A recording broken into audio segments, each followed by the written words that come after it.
विद्यार्थियों, वर्गीकरण और सारणीयन की रीतियों द्वारा समंकों को संचित करके आवर्ती बंटन के रूप में व्यक्त किया जाता है, जिससे समंक आसानी से समझ में आ सके। लेकिन ये विधियाँ सांख्यिकी विश्लेषण की केवल प्रारंभिक अवस्थाएं हैं, जिनसे समंकों की सभी महत्वपूर्ण विशेषताएं स्पष्ट नहीं होती। समंकों के लक्षणों को कम से कम अंकों में सारांश रूप में प्रकट करने के लिए सांख्यिकी को केंद्रीय प्रवृत्ति के माप या सांख्यिकी के माध्यों का निर्धारण करना पड़ता है। माध्य समंकों के अंतर्गत स्थित एक ऐसा मूल्य है जिसका प्रयोग श्रेणी के सभी मूल्यों का प्रतिनिधित्व करने के लिए किया जाता है। समंक माला के मध्य में स्थित होने के कारण माध्य को केंद्रीय मूल्य का माप भी कहा जाता है। केंद्रीय प्रवृत्ति के माप के अंतर्गत जो माध्य हैं वो आपके सिलेबस में एक तो स्थिति संबंधी माध्य हैं, जिसमें बहुलक और मध्य का है। इसमें उनकी स्थिति देखकर ही हम माध्य का पता लगाया जा सकता है। दूसरा है गणितीय माध्य, जिसमें समांतर माध्य, गुणोत्तर माध्य और हरात्मक माध्य। इसके अंतर्गत हम गणना करके माध्य का मान निकालते हैं। सबसे पहले हम पढ़ेंगे बहुलक मॉड।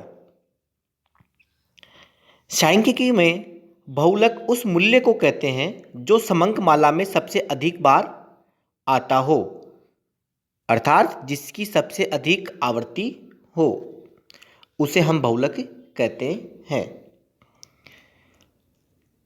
जैसे मान लो किसी कॉलेज में विद्यार्थियों का बहुलक व्यय 2000 रुपये प्रति माह है, तो इसका मतलब ये हुआ कि उन विद्यार्थियों में से अधिकांश 2000 रुपये मासिक खर्च करते हैं, तो ये बहुलक होता है। अब है बहुलक का निर्धारण। सबसे पहला है व्यक्तिगत श्रेणी, कि व्यक्तिगत श्रेणी के अंतर्गत हम बहुलक कैसे ज्ञात करते हैं। उदाहरण दे रखा है इसमें कि किसी देश की 15 वर्षों की वार्षिक मृत्यु दरों प्रति हजार के समंक निम्नांकित हैं, बहुलक का निर्धारण कीजिए। इसमें जब व्यक्तिगत श्रेणी के अनेक मूल्य 2 या 2 से अधिक बार आते हैं, तो उन्हें आरोही क्रम के अनुसार रखकर उनके सामने आवर्ती लिख दी जाती है और फिर निरीक्षण द्वारा यह देख लिया जाता है कि अधिकतम आवर्ती क्या है और उस आवर्ती का मूल्य ही बहुलक कहलाता है। अब सामने आपके इसमें फिगर दे रखे हैं 11.1, 10.9, 10.7, फिर 11.1, 10.9, 11.6, 11.3, 10.6, इसी प्रकार से आगे भी इसमें ये मृत्यु दरें दे रखी है। तो सबसे पहले इन्हें क्या करेंगे, आरोही क्रम में रखेंगे। तो आरोही क्रम में जमाने पर 10.4, 10.5, 10.6, 10.6, फिर 10.6, इसी प्रकार से आगे सारे इस सीरीज को हम आरोही क्रम में रख लेते हैं। फिर नीचे मृत्यु दरें लिखी हुई है 10.4, तो इसकी आवर्ती ये कितनी बार आया है, एक बार, तो नीचे लिख दिया 1। फिर है 10.5, ये कितनी बार आया है, एक बार। फिर लिखा है 10.6, ये कितनी बार आया है, 4 बार। 10.7 कितनी बार है, 2 बार। तो इसी प्रकार से आगे ऐसे उनकी आवर्तियां लिख दी जाती है। तो इसको ऐसे लिखने पर हम देखते हैं कि आवर्ती जो है वो अधिकतम आवर्ती 4 है, जिसका मूल्य है 10.6। इसमें देखिए नीचे आवर्ती लिखी हुई है 1, 1, 4, 2, 3, 2, 1, 1।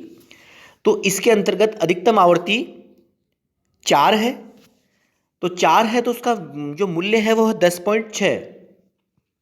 तो यही हमारी बहुलक मृत्यु दर होगी। तो इसका जो बहुलक निकला है वो निकला है 10.6। अगर मान लो